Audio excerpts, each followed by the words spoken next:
Hello मेरे प्यारे बच्चों, कैसे आप लोग। मैं आपका अपना केके सर मैथ्स वाला स्वागत करता हूं आपको अपने यूट्यूब चैनल केके मैथमेटिक्स में। आज मैं फिर से आपके सामने आया हूं एक नए टॉपिक लेकर के, और डिफरेंशियल इक्वेशन के नए टॉपिक, यानी आपको आज कुछ खास होने वाला है। जिस टॉपिक का नाम है सॉल्यूशन ऑफ डिफरेंशियल इक्वेशन। तो सबसे पहले आप टॉपिक का नाम एज ए हेडिंग दें। बहुत ही मजेदार है, क्योंकि इस फॉर्म को समझना, इसके सॉल्यूशन वाले फॉर्म को समझना बहुत ही बेहद ही खास होगा आपके लिए, और यानी डिफरेंशियल इक्वेशन की रीड माना जाएगा ये टॉपिक। आप ये बात को बिल्कुल भी नोटिफाई कर लें। तो सबसे पहले, जैसा कि मैंने बोला, इसका हेडिंग देना है सॉल्यूशन ऑफ डिफरेंशियल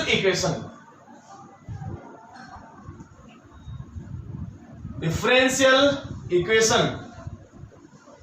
तो मेरे प्यारे बच्चों, थोड़ा सा देखें इसमें कि सॉल्यूशन यदि मुझे करना है डिफरेंशियल इक्वेशन का और सोल्व करना है हमें डिफरेंशियल इक्वेशन को, तो कितने सारे फॉर्म होंगे इसके लिए। सबसे पहले हमें एक एक फॉर्म के बारे में डिटेल डिस्कशन करते जाना है। सबसे पहले तो जैसा कि सॉल्यूशन के लिए हमारे पास जो फॉर्म है, तो ये फॉर्म को मैं लिख रहा हूं। फॉर्म कितने हैं, तो सबसे पहले मैं फॉर्म लिखूंगा कि जनरली फॉर्म को हम डिवाइड करते हैं मेजर 3 पार्ट में। हम फॉर्म को डिवाइड करते हैं। Number 1 is the variable separable form. Variable separable form. Number 1 हो गया आपका variable separable form. Second one हो जाएगा homogeneous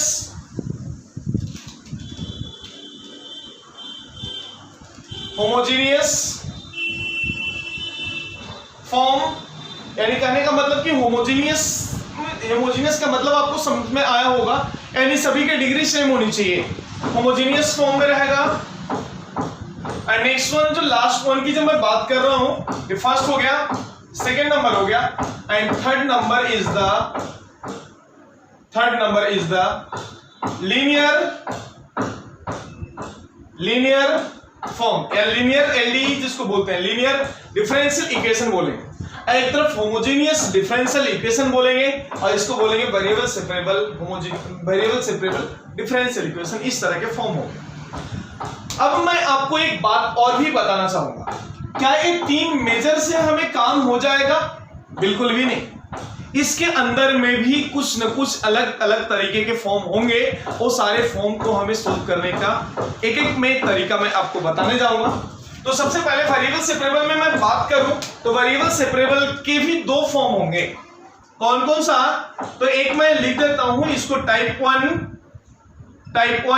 और एक मैं लिख रहा हूं next one is the type 2। Type 1 में सबसे पहले देखना है कि डायरेक्टली इसमें x और y इस तरह से गिवन होगा, जिसको आप अलग से, यानी dx के साथ में x को लिख सकते हो और dy के साथ में y को लिख सकते हो। यानी कहने का मतलब कि वेरिएबल को आप आसानी से सेपरेट करके आप बना लोगे, जिसको हम नॉर्मल बोल लेते हैं, यानी नॉर्मल तरीके का फॉर्म होगा, सिंपल। यानी टाइप 1 तो नॉर्मल होगा, और टाइप सेकेंड की जब मैं बात करूं, तो टाइप सेकेंड कोई डायरेक्टली नहीं होगा, उसको हम कुछ सब्स्टिट्यूशन करके आप वेरिएबल को सेपरेट कर सकते हो। जैसा कि मैं कुछ फॉर्म यदि मैं लिखूं ऐसा, dy/dx that equals to f of कितना, x + y + z, यानी इस तरह के कुछ तो फॉर्मेट पे होगा। यानी अभी तो मैंने लिख दिया ax + by + cz, इस तरह से आप लिखो ना, इस तरह के फॉर्म होगा, जिसको हम वेरिएबल को सेपरेशन फॉर्म में हम बदल सकते हैं, और इससे हम उसका सॉल्यूशन निकाल सकते हैं। Now move to second number. Second number में देखना है कि एक तो होमोजेनियस फॉर्म होगा, और कभी कुछ ऐसे भी दिए रहेंगे जो होमोजेनियस फॉर्म में नहीं है, लेकिन हमें उसको रिड्यूस करके होमोजेनियस फॉर्म में बना के हमें सोल्व करना होगा। तो नीचे लिख दीजिए रिड्यूसिबल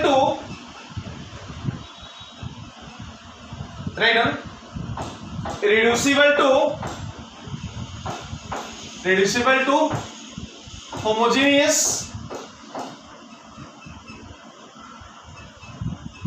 डिफरेंशियल इक्वेशन, बराबर है। एंड थर्ड वन जो है आपका लीनियर एलडीई डिफरेंशियल इक्वेशन के फॉर्मेट जो है, इसमें आपको कुछ एक दिया रहेगा बर्नौलीज थ्योरम। आखिर को बर्नौलीज थ्योरम को भी हमें रिड्यूस करके लीनियर डिफरेंशियल इक्वेशन के फॉर्मेट पे ही लाना होगा। लगे तो आप लिख देना।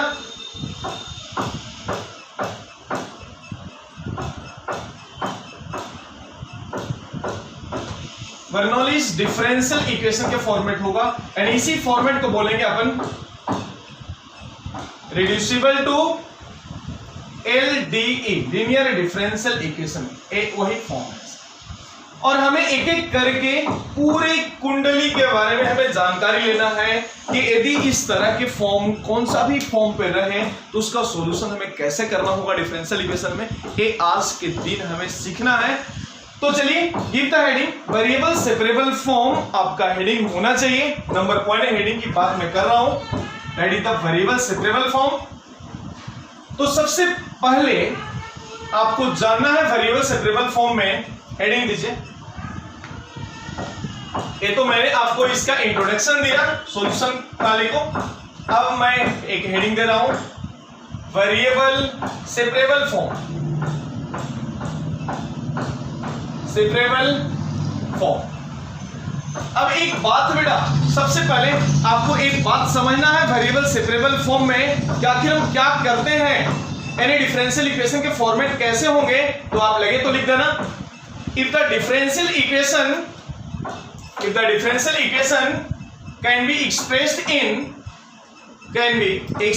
in f of x into dx plus g of y into dy that equals to 0, then it is said to be in variable separable form। क्यों ऐसा, क्यों, क्या है ओरिजिन, इसको हम वेरिएबल सेपरेबल फॉर्म क्यों बोलेंगे, रीजन क्या है इसके। लॉजिक बहुत सरल है। क्या सरल है? क्योंकि आपने यहां पे देखा कि dx जब लिखा यानी x के एलिमेंट लिखा तो उसके साथ फंक्शन भी x वाला ही होना चाहिए, बराबर है। सेकेंड में जब आप यहां पे dy लिख रहे हो तो फंक्शन उसके साथ क्या चाहिए, y वाला फंक्शन चाहिए। अब x वाले को dx के साथ में लिखना, y वाले को dy के साथ में लिखना और दोनों को आपस में एक दूसरे से अलग करके फिर से उसको इंटीग्रेट कर लेंगे तो उसका प्रोसेस है, बहुत सरल सा प्रोसेस है। और ऐसा वेरिएबल सेपरेबल फॉर्म में रहा तब इसके सॉल्यूशन कैसे लिखेंगे, तो लगे तो आप लिख देना their solution integrating both side, लगे तो लिख देना इंटीग्रेटिंग बोथ साइड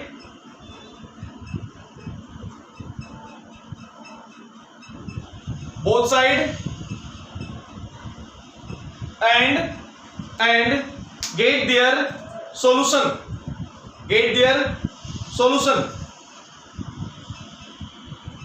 यानी बहुत सिंपल, यदि मैं इसको ऐसा लिखूं f of x dx plus integral यदि मैंने g of y और dy ले लिया, बराबर है। इधर जीरो है यार, वो तो जीरो होने वाला है, लेकिन इसके साथ जब सोल्व करोगे ना तो कुछ न कुछ तो कांस्टेंट आकर के इधर आपको कांस्टेंट बनेगा ही बनेगा। और जहां पे c क्या है, एक पैरामीटर है यानी आर्बिट्री कांस्टेंट है, तो भी लिखना बिल्कुल भी ना भूलना। where c is the arbitrary constant of this। ये तो था आपका मेथोलॉजी, जो कंसेप्ट था, रूल था, जिसके बारे में हमने टिल नाउ डिस्कस कर लिए। अब मैं मूव करता हूं कुछ सवाल पे, कुछ प्रश्न पे मूव करता हूं कि आखिर इस सवाल को कैसे यूज करें, मतलब एक कंसेप्ट को कैसे यूज करेंगे सवाल में। तो उसके लिए right an example, solve the differential equation, solve, बस इतना ही दिया हुआ रहेगा आपको, और कहीं कहीं तो आपको बस सोल्व करके लिखा हुआ रहेगा, आपको खुद पता करना होगा कि कौन से फॉर्म पे मैच कर रहा है। और यदि जो भी फॉर्म पे मैच करेगा तो उसके रिस्पेक्टिव क्या उसके कंसेप्ट है, क्या उसके रिजोल्यूशन है, ये सारा आपके दिमाग में आ जानी चाहिए। तो चलें एक स्टेप आगे मैं जा रहा हूं, तो लिख देना solve the following differential equation. Number 1, ln of dy upon dx that equals to 3x plus 4y, that equals to 3x plus 4y with y of 0 that equals to 0 और आपको सोल्व करके बताना है कि क्या होगा इसके आंसर और कैसे हम इसको पहुंचेंगे। तो सबसे पहले जनाब देखिए, आपको कुछ भी क्वेश्चन में हिंट नहीं है कि वेरिएबल सेपरेबल फॉर्म पे ही आपको दिया हुआ है। आपको खुद कैसे समझना इसकी बातें मैं आपको बताने जा रहा हूं। यदि एक तरफ ln है ना, तो यदि आप इसको डिवाइड अपॉन dx लिखोगे तो आपको नो डाउट कि e raise to 3x plus 4y लिखना होगा। लिख दिया मैंने, कोई कंफ्यूजन नहीं, बहुत सरल सी बात लिखा। अब यदि मैं आगे जाऊं तो divide upon dx that equals to you can write 3 e raise to 3x into e raise to 4y। अब आपसे मैं पूछ रहा हूं, क्या x को एक साइड में dx के साइड में लिख सकता हूं और dy के साइड में y को लिख सकता हूं? Of course. तो मैं एक काम कर रहा हूं, dy को एज इट इज रहने दिया और इधर से e रेज़ टू 4y को नीचे ला, that equals to e raise to 3x as it is है और यहां से dx भी एज इट इज। अब जैसा कि मैंने आपको पहले बताया था कि हमें वेरिएबल को सेपरेट करना होगा। अब आप यहां पे देखिए ना, वेरिएबल सेपरेट हो चुका है ना, बिल्कुल हो चुका है। अब y के साथ देख रहे हैं, dy के साथ में y वाला फंक्शन है और dx के साथ में x वाला फंक्शन है।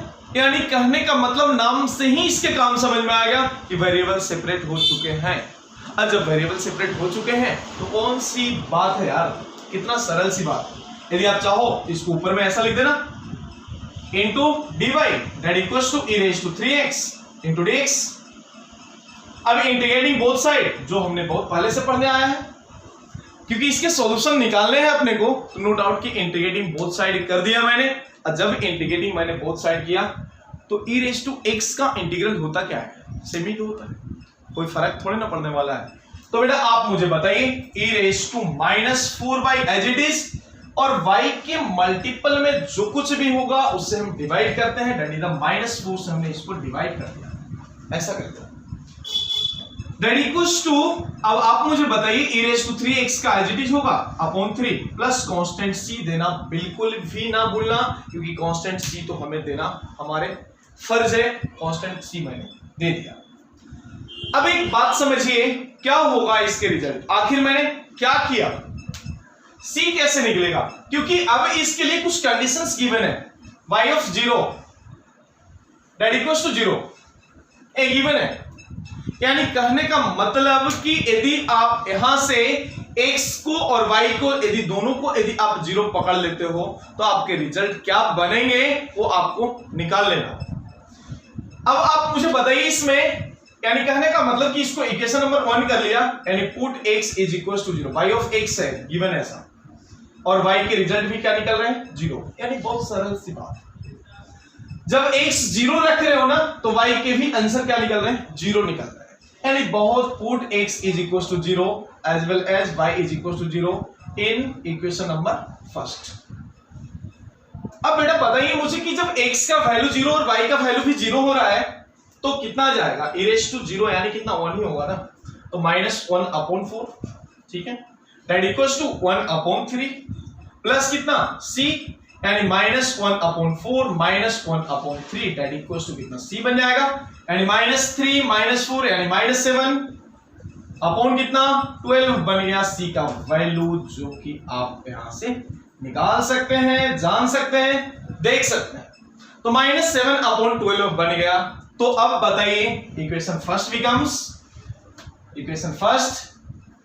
बिकम्स कितना आएगा बेटा बता दो, यानी e raise to -4y upon -4 that equals to e raise to 3x upon 3 -7/12 that is this is the solution of this and this is the required differential equation।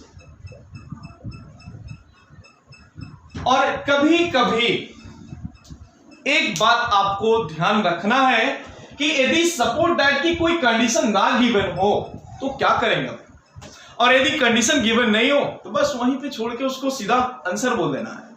तो जैसा कि मैं कुछ सवाल और भी मैं आपको देना चाह रहा हूं इस पे ही, तो जैसा आप लिख लिए होंगे यहाँ पे, अब मैं मूव करूंगा सेकेंड नंबर क्वेश्चन पे जिसमें कोई कंडीशन ना रहे तो हमें कैसे सोल्व करना है इसकी बातें हमें देखना है सबसे पहले। तो सेकेंड नंबर में लिख लेना, क्वेश्चन है सेकेंड में x into Y square plus 1 into dx plus y into X square plus 1 into कितना है dy दैट इक्वल्स टू कितना 0। सोल्व करने की बात बोला गया है, आप सोल्व करिए क्या होगा। प्रोसेस कितना सरल है बेटा। देखिए मैं कुछ भी नहीं करने जा रहा हूं, कुछ अलग सी बातें बिल्कुल भी नहीं करूंगा जो आप जानते हो। जैसा कि मैंने आपको पहले बताया था डिफरेंशियल इक्वेशन में ओनली डिफरेंशिएशन और इंटीग्रेशन का ही कमाल है, जिसके वजह से ही इसका नाम पड़ा है डिफरेंशियल इक्वेशन। तो बच्चों ध्यान रखें, तो क्या करना होगा, पहले तो मैं एक काम करता हूं, बहुत सरल सी बात, x as it is Y square plus 1 into D X को एज इट इज लिख दिया that equals to minus Y into X square plus 1 है इंटू डी वाई। यार ऐसा क्यों नहीं करते हो यार कि dx के साइड में सारे x वाले को आपको लिख देना है और dy के साइड में सारे y वाले को लिख देना। यानी कहने का मतलब कि एक तरफ का आदमी एक तरफ चल जा रहा है, दूसरे का दूसरा, यानी पूरा कहने का मतलब कि बॉयज और गर्ल्स की बात मैं कर रहा हूं, यानी सारे बॉयज एक तरफ सारे गर्ल्स एक तरफ में ले रहा हूं। फिर से उसको इंटीग्रेट कर लेंगे, जो आएगा आंसर हो जाएगा। क्योंकि बॉयज और गर्ल्स की बातें बोला ना, अब आपके मन में लड्डू तो जरूर फूट रहा होगा, तो चले थोड़ा सा और फूटने तो कोई देखना एक्स स्क्वायर प्लस 1 इधर ले आया। अब गर्ल्स को मैं एक साइड कर रहा हूं, बहुत देर हो गई दोस्ती, दोनों आपस में घुले मिले थे। अब बताओ यार वाई स्क्वायर प्लस 1 कर लिया मैंने, ऐसा बोलो ना। यानी कहने का मतलब कि बॉयज और गर्ल्स दोनों को अलग अलग करना, यानी दोनों वेरिएबल है, दोनों को सेपरेट करना, यही काम है वेरिएबल सेपरेबल का। बोलो ना क्यों फॉर्म बना था सर, साथ में तो मजा आ रहा। तो बेटा बिल्कुल भी नहीं, आपके दिमाग मतलब आपके हिसाब से दुनिया नहीं चलेगा, तो मैं इसको चलाने के लिए मैंने इंटीग्रल ले लिया। और जब मैंने इंटीग्रल ले लिया तो यार देखो ना यार, नीचे वाले का डेरिवेटिव ऊपर लाने के लिए 2 से मल्टीप्लाई 2 से डिवाइड कर रहा हूं, 2 से मल्टीप्लाई 2 से डिवाइड कर रहा हूं। अब नीचे का डेरिवेटिव ऊपर है क्या, ऑफ कोर्स है, तो क्या बन जाएगा 1/2 इसके साथ कैंसिल, यानी ln of X square plus 1 that equals to ln of Y square plus 1। ये तो ऐसा बन गया, लेकिन कांस्टेंट देना आपका जन्म सिद्ध अधिकार है, तो वो आप कभी भी ना छोड़ना, कांस्टेंट देना। और ये माइनस साइन था ना यार, तो माइनस तो बिल्कुल बनता ही है ना जी, माइनस तो दे दिया। तो मैंने एक बात इंटीग्रेशन में आपको बताया था, शायद से देखना आपके डिक्शनरी में जरूर मैच हो रहा होगा। मैंने आपको एक बात बताया था कि जब सारे टर्म ln में लिख रहे हो ना, तो कांस्टेंट को भी आपको डायरेक्टली c नहीं लिखना, उसको भी ln c लिखना है। क्या हमारी बात से आप सहमत हैं? तो बेटा प्लस में मैंने क्या लिख दिया, ln c लिख दिया, क्योंकि मैंने जो बातें बताया था आपको वही बातें मैंने यहां पे अप्लाई कर रहा हूं। जनाब आपके परमिशन का इंतजार है।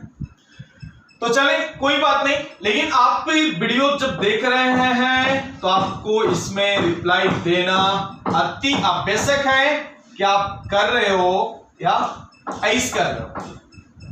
तो मैंने तो दे दिया ऐसा। अब ln के प्रॉपर्टी भी यूज करूं तो ln ऑफ कितना x square plus 1 into Y square plus 1 that equals to ln of c। यानी यदि आप लिखोगे डिफरेंशियल इक्वेशन के फाइनली आंसर, तो आप यदि ऐसा भी लिख देते हो तो कोई आपको गलत नहीं बोलने वाला है। This is the required differential equation of this question. तो बेटा इतना ही नहीं, तो इतना ही नहीं, कुछ सवाल और भी हैं जो मैं आपको दे रहा हूं, और आप मुझे करके, मुझे पूर्ण भरोसा है कि आप मुझे करके जल्दी से जल्दी इसका रिप्लाई आप मुझे जरूर दोगे। तो मैं इस फॉर्मेट पे एक सवाल मैं आपको दे रहा हूं, नंबर 3 लिख लेना। 3 y dash into sine x, y dash into sine x, y dash का मतलब dy upon x that equals to y into ln y, y into ln y। और आपको इसमें गिवन है y of pi by 2 that equals to 0 नहीं sorry ए आपको solve करना है। x का वैल्यू पाई बाई 2 लास्ट में रखना और y का वैल्यू इसमें e रखना है लास्ट वाले सोल्व करने के बाद। नेक्स्ट नंबर 4 में दे रहा हूं, लिख लीजिएगा dy upon dx that equals to dy upon dx that equals to e raise to x minus y, e raise to x minus y plus x square into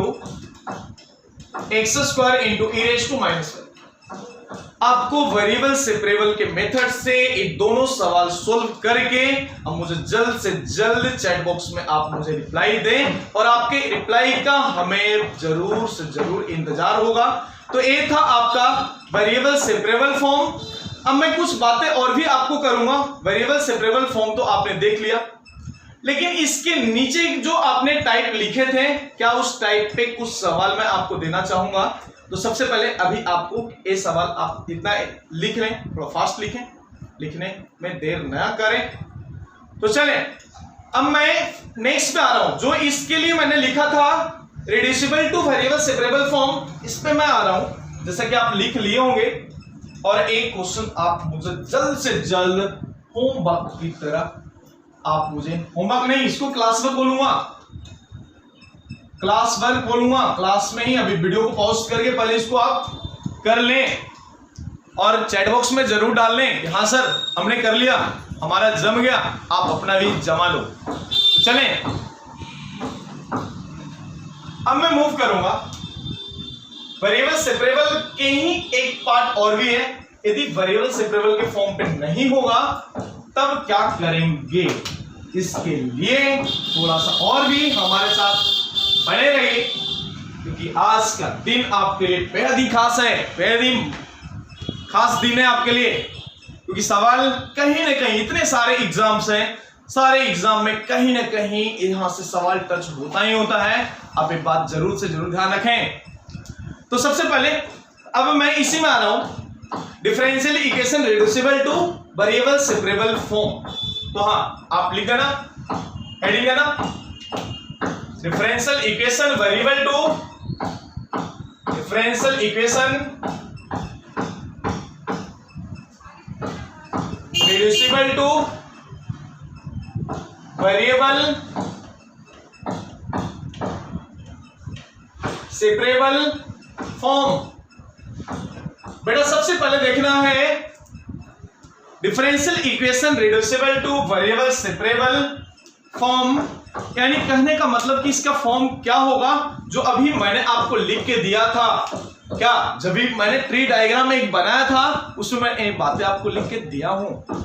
क्या लिखा हूं, फॉर्म तो ऐसा है, फॉर्म तो जनाब dy upon dx that equals to f of कितना, x plus by plus c लिख दिया मैंने, या z लिख दिया, जो लिखना लिख लो, अपनी मर्जी है यार। फॉर्म नो डाउट की इस तरह से है। और एक बात, z नहीं लिखना है, कांस्टेंट c देना, उसमें भी आप करेक्ट कर लो, c देना, बराबर है। जहां पे a not equal to 0, b not equal to 0, ऐसा है। तब क्या करेंगे अपन इसके, यानी इस तरह के फॉर्म में कहीं पे भी यदि आप पाए तो सबसे पहले एक हल्का सा स्माइल तो जरूरी है, और एक हल्का सा स्माइल के साथ यदि आप सोल्व कर रहे हो ना तो बहुत ही मजा आने वाला है। देखना क्या करूं मैं, आप बताइए मुझे।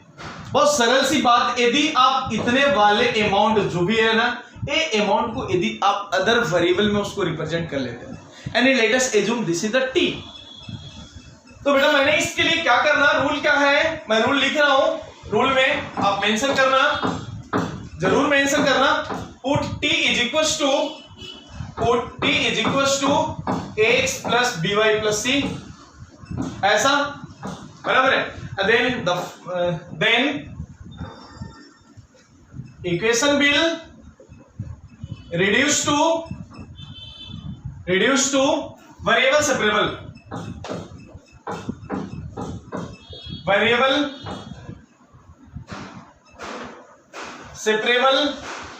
फॉर्म। जब वेरिएबल सेपरेबल फॉर्म में आएगा तो वहां से और वहां के आगे जीवन तो बहुत ही आसान है। तो मैं क्यों ना यार एक सवाल से ही आपको आओ रास्ते में लेकर के थोड़ा सा देखना। मैं एग्जांपल लाया हूं आपके लिए, dy upon dx that equals to x plus y का होल स्क्वायर। बेटा थोड़ा सा 2 मिनट अपने आप को होल्ड करना, सांसें मत थामना, बराबर है, बस अपने आप को थाम लेना 2 मिनट। और एक बहुत ही बेहतरीन बातें हैं, आखिर अपने को सबसे बड़ी बात है कि कैसे पहचान में आएगा कि वेरिएबल सेपरेबल ही लगेगा। एक बात तुमसे मैं पूछ रहा हूं, क्या आप इसको dx को x के साथ में और y के साथ में dy को लिख सकते हो? क्या है आपका मजाल कि आप जो लिख दे, और है तो चैलेंज है आपके लिए, थोड़ा लिख के देख लें। रुक जाएंगे आप, चलते चलते रुक जाएंगे। कैसे रुकेंगे देखना, मैं थोड़ा सा रफली कर देता हूं। इसको सोल्व भी कर लिया, x square plus y square plus 2xy, ऐसा कर लिया। अब x वाले को x साइड कैसे लोगे? यहां पे तो xy है, दोनों है। क्या आप x कॉमन लोगे? कॉमन लेने से भी ये थोड़े ना सेपरेट होगा।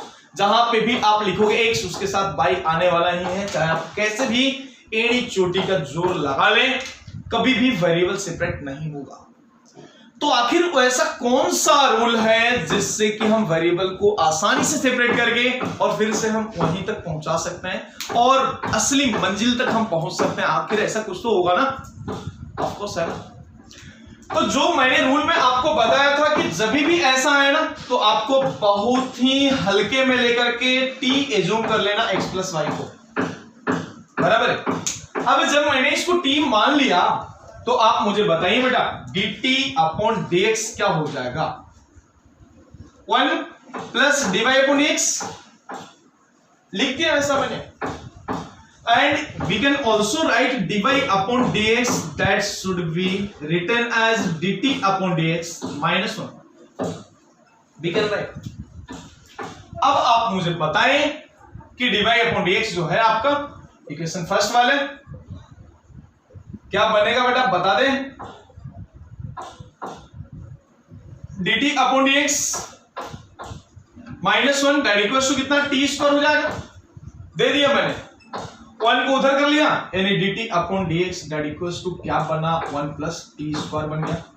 अब आपको लग रहा होगा सर वेरिएबल को सेपरेट करना अब यहां से बहुत ही आसान है भी ना, ऑफ कोर्स लगना भी चाहिए आपको। तो देखिए dt upon 1 plus T square को मैंने इधर कर लिया, दैट इक्वल्स टू क्या कर लिया बेटा, dx कर लिया। अब जब वेरिएबल सेपरेट हो गए हैं तो क्यों ना इंटीग्रेटिंग बोथ साइड कर लें, अपन कर लिया ना मैंने। और इसके इंटीग्रेशन की बात करूं तो ये क्या है, tan इनवर्स कितना t बन जाएगा, और एक तरफ क्या x बन जाएगा, लास्ट में किसको हम c लिख देंगे, कांस्टेंट c लिखना होगा।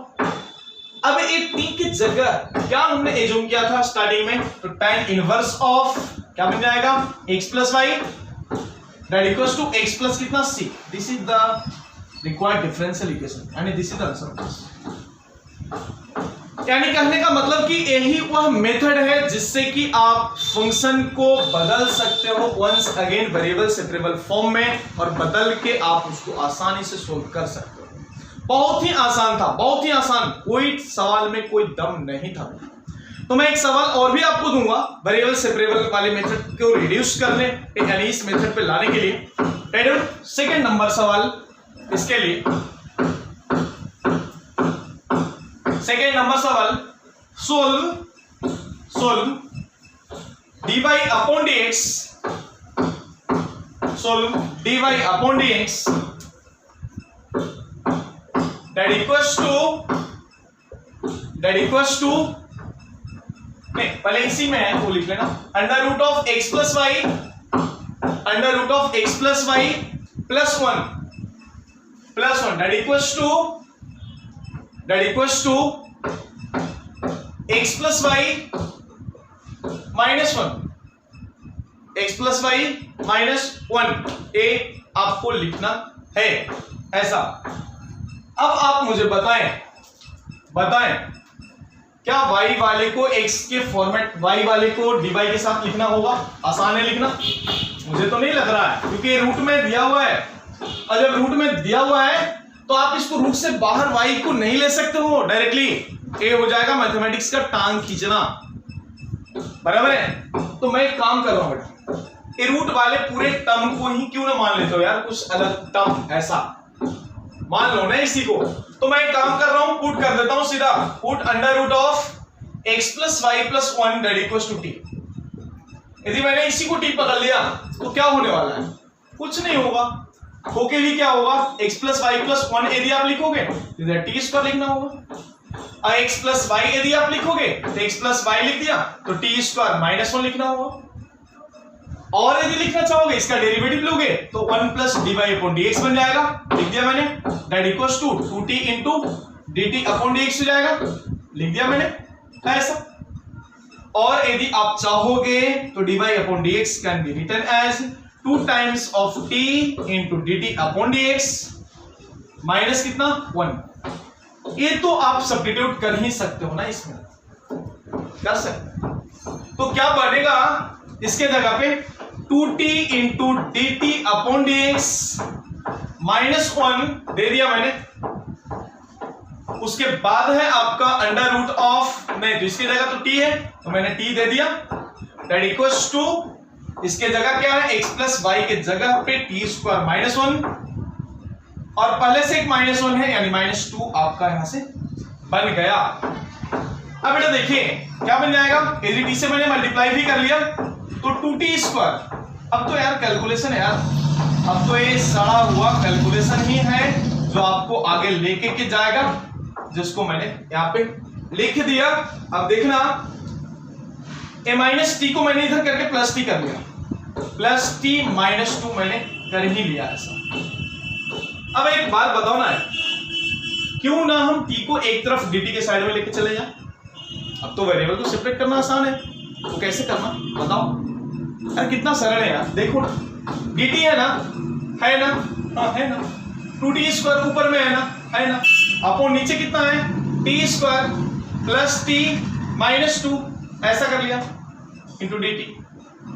बोलिए ना वेरिएबल तो सेपरेट हो गया, दैट इक्वल्स टू कितना dx है ना, दे दिया मैंने, dx है दे दिया। अब आप मुझे बताइए क्या इसको सोल्व करना कोई बहुत बड़ी बात है? आप इसको सोल्व नहीं कर सकते? आप जल्दी से जल्दी सोल्व करके इसके आंसर तक आप आसानी से पहुंच सकते हैं। अब इंटीग्रेटिंग बोथ साइड कर रहा हूं, बोथ साइड कर लिया इंटीग्रेटिंग। अब नीचे वाले टर्म का फैक्टर थोड़ा सा एक बार आपको देख लेना है, फैक्टर है क्या पॉसिबल उसके लिए। अब यहां पे जो अप्लाई आपको करना है, क्या अप्लाई करना है याद होगा आपको, पार्शियल फ्रैक्शन मेथड, बराबर है। तो मैंने 2 को तो चलो ठीक है, 2 को तो मैंने बाहर ले ही लिया, लिख दिया मैंने 2 को बाहर। अब आपको नीचे वाला फैक्टर होगा T square plus t minus 2, इसको फैक्टर यदि निकाल रहा हूं तो T square plus 2t minus T minus 2 बन जाएगा। टी कॉमन लिया तो टी प्लस 2 और माइनस 1 कॉमन लिया तो टी प्लस 2, तो T minus 1 into t plus 2 बन जाएगा फैक्टर में। तो यानी ऐसा है 2 times of T square upon t minus 1। यार इसके आगे तो तुम कर ही सकते हो ना यार, क्योंकि तुम इंटीग्रेशन में तो धुरंधर हो, क्योंकि आगे के हमारे आपने बहुत सारे टेक्निक बताया मैंने आपको। फिर क्या करना होगा, लेट देखना प्रोसेस अप्लाई कर रहा हूं, आपको ही करना है, मैं नहीं करके देने वाला हूं, आपको ही करना है, बहुत सरल है और ये तो आना ही चाहिए आपको, ये तो आप कर ही लोगे, मुझे पूर्ण विश्वास है कि आप कर लोगे। तो क्या करना होगा, let t square upon t minus 1 into t plus 2 को मैंने मान लिया a upon x t minus 1 plus b upon t plus 2, ऐसा मैंने मान लिया। और इसको मान लिया मैंने इक्वेशन नंबर, मैं लिखा हूं क्या, नहीं फर्स्ट। तो क्या बनेगा, बस एक कैलकुलेशन है बेटा, बाकी कुछ भी नहीं है। आप यहां से a और b के वैल्यू निकाल सकते हो, a और b के वैल्यू निकालने के बाद जो भी आएगा आपके ही रहमो कदम पे होगा और आंसर आपके सीधे इसको लिख सकते हो आप। तो चले क्या बनेगा, यदि t के जगह मैंने 1 रख लिया, t इज इक्वल टू 1 रख लिया, तो पहले आप ऐसा कर लो ना, t square that equal to क्या बनेगा, t plus 2 into a plus t minus 1 into b। यदि t के जगह माइनस 2 रख लिया हूं पहले तो कितना 4 दैट इक्वल्स टू माइनस 2 रखा, माइनस 1 यानी माइनस 3, तो मैंने माइनस 3 कर लिया, दैट इक्वल्स टू b बन गया, यानी कहने का मतलब कि b का वैल्यू माइनस 4/3। ये मैंने ऑलरेडी बताया हूं टेक्निक। जब मैंने t के जगह मैंने रख लिया 1 तो कितना आएगा 1 दैट इक्वल्स टू 2 1 3 है और ये तो 0 हो जाएगा, यानी a 1 अपॉन 3 बन जाएगा a का वैल्यू। और a और b आ गया तो क्यों ना हम उस इक्वेशन को ऐसा लिख रहे हैं 2 टाइम्स एज इट इज। तो चले जल्दी बताएं, a और b आ गया तो अब इसको इंटीग्रेट करके आप जितना जल्दी से मुझे बताएं आंसर, जल्दी बेटा फास्ट। देखता हूं आप हमसे फास्ट चलोगे, मुझे पूर्ण विश्वास है। तो भी मैं ए और बी की बातें कर रहा हूं, यानी टी स्क्वायर प्लस नहीं upon t minus 1 into t plus 2 that can be written as a upon this, यानी 1/3 टाइम्स ऑफ कितना आ जाएगा 1 upon t minus 1 plus b, तो बी की जगह है -4/3 दे दिया मैंने, 1 अपॉन टी प्लस 2 लिख दिया, बराबर है, ऐसा हो गया। तो अब इंटीग्रेटिंग यदि मैं कर रहा हूं इसको, तो यदि आप इंटीग्रेटिंग लगाओगे तो इंटीग्रेशन का साइन भी मैंने दे दिया, तो क्या आ जाएगा dt के रिस्पेक्ट में dt और ये भी dt, क्या बनेगा बेटा बोलिए, लेकिन 2 टाइम्स ऑफ दिस है, यदि 2 आप बाहर लगा रहे हो तो 2 आपको यहां भी बाहर लगाना होगा, क्या बनेगा बोलिए 2 times as it is 2 upon 3 times of ln of t minus 1 minus 8 upon 3 times of ln of t plus 2। एक तो कहानी बन गया, इसके इंटीग्रल यानी LHS वाले का इंटीग्रल हो गया, दैट इक्वल्स टू x है ना, इधर मैंने लिख दिया x प्लस सी। बट आपको t के जगह जो आपने सब्स्टिट्यूट किया था सवाल में कितना x प्लस y प्लस 1, ये आपको रख लेना है। This is the required answer of this differential equation. यानी अभी आपने ए फॉर्म जानकारी, मतलब इसकी जानकारी आपने इस फॉर्म के माध्यम से आज आपने देखा, वेरिएबल सेपरेबल फॉर्म, और ऐसा इक्वेशन जो डायरेक्टली वेरिएबल सेपरेबल में ना हुआ और उसको हम रिड्यूस करके वेरिएबल सेपरेबल के मेथड से ही हमने काम किया। यानी एक पार्ट मैंने आपको बता दिया, बाकी के होमोजेनियस और लीनियर के लिए आप नेक्स्ट वीडियो का इंतजार करें। तब तक के लिए सेफ रहिए, सुरक्षित रहिए, अपना ख्याल जरूर रखिए। इस वीडियो में बस इतना ही। Thanks to all of you, bye.